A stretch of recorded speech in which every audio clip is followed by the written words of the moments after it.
Welcome to a Starter and a Chaser podcast with your hosts, Joe Clarke and John Passow. Look on the bright side. At least not everything tastes like chicken. Oh, it's probably... Oh, hi! Welcome to another episode of a Starter and a Chaser podcast. This is our St. Patrick's Day episode where we're both Irish today. I am John Passow. I'm Joe Clarke. Joe, what do we have for this year's St. Patrick's Day special? We have Bushmills Black, and this is an Irish whiskey. Go figure. You know, it'd be odd if we did Texas bourbon on St. Patrick's Day. Yeah, right? Cool thing about this is they are Ireland's oldest whiskey distillery and one of the oldest, if not the oldest, if I remember, distillery to actually be licensed to sell whiskey since 1608. Wow, that's pretty old. That's probably oldest in the world, you say? Yeah, oldest licensed distillery. Not oldest distillery.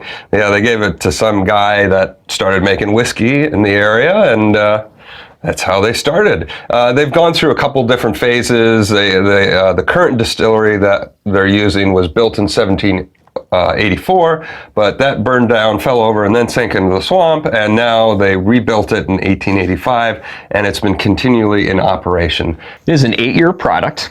It is a blend. So your Bushmills in general are usually blends, except when stated they are single malts. Mm-hmm. They do have a single malt line. They have a 10, 16, and 21. This Black Bush here is a high percent malt whiskey blend with lighter grain whiskey, and is also finished in Oloroso sherry, butt, and bourbon casks. It is 40% alcohol, and Jeff Goldblum's favorite bourbon. I'm just kidding. But that's a good point. He does bring up Jeff Goldblum because in the movie Independence Day, Jeff Goldblum is seen drinking a Bushmills product. It's an 8-year product, and I'm curious to see what an 8-year product smells like from Ireland. So, Joe, stick that schnoz in there. And if Jeff Goldblum, if you're watching this and you actually really like drinking that, let us know. Comment below. Comment below. We'll tag him. Definitely.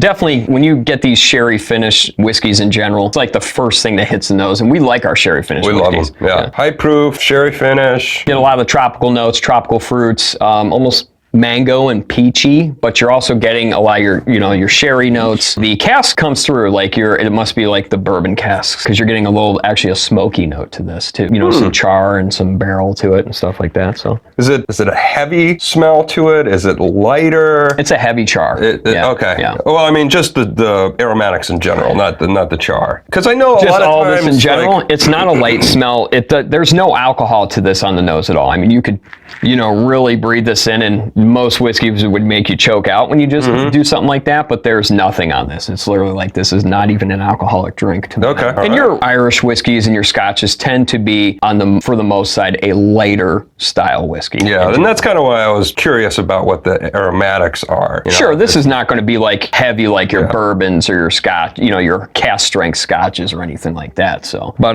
the notes are there. The sherry is very present in this. It's very concentrated. Nice. Well, should we get this bush in our mouth? Yes, we should. Cheers. Happy St. Patrick's Day, folks. Once again, sherry comes right up front. Forward. Little bit of kind of a port characteristic almost to this. Brown sugar. Yes. I'm getting a lot of brown sugar on this. I'm getting some earthy notes as well. Sure. Oh, absolutely. It's got a little smoke to it. It's for an Irish whiskey, this isn't as light as I was expecting it to be. No, actually, on the nose, I have an ethanol hit with this, actually, at 80 proof. A little spice to it. Man, is that sherry really, really present on this. But the more you drink this, the barrel builds. You get a lot of the char notes. You get a lot of the wood notes. Yeah, it's chewy. Oh, this is chewy. But yeah, you are correct. This is actually a lot of concentrated flavor for such a low proof distillate here. Yeah.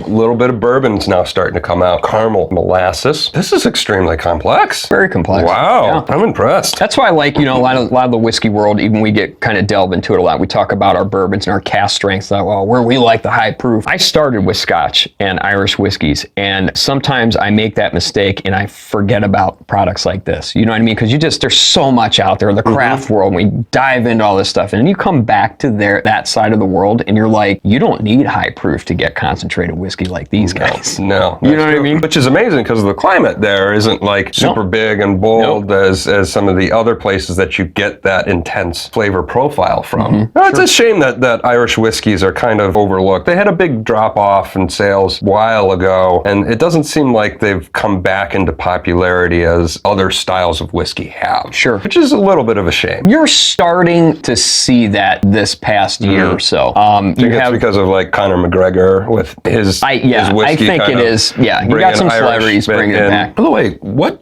does Bushmills, what is that named after? So Bushmills Did they manufacture shrubbery? Or? Yeah, right. They started out as a plant shop and they all got drunk. And it's named after the mills that made the barley and the river Bush is where they get their fresh water from and stuff like that. And then cut to our whiskey proof today. That's what they use. Hop, skip, and jump, and here we are. There we are. Joe, your final thoughts on Bushmills. Do you think you could pound this Bush? Is it light enough to do that, or do you think it's a little too heavy for pounding on St. Patrick's Day? I could definitely pound this on St. Patrick's Day. But the other thing is, it's a fantastic drink.